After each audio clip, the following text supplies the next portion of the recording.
बाके बाड़ी किल्ली ठोकदा ऐसैया खुलल बाके बाड़ी किल्ली ठोकदा ऐसैया खुलल बा सैया खुलल बाके बाड़ी किल्ली ठोकदा ऐसैया खुलल बाके बाड़ी किल्ली ठोकदा।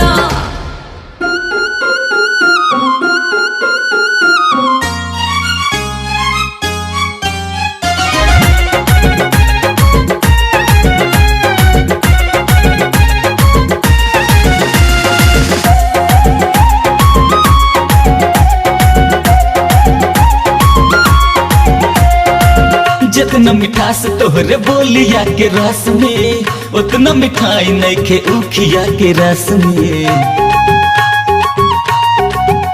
ओ जितना मिठास तोहरे बोलिया के रस में उतना मिठाई नहीं खे उखिया के रस में। बिना रस लिहल रानी जनी तोपदा बिना रस लिहल रानी जनी तोपदा।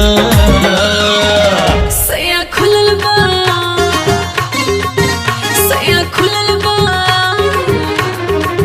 ऐसैया खुलल बाके बाड़ी किल्ली ठोकदा ऐसैया खुलल बाके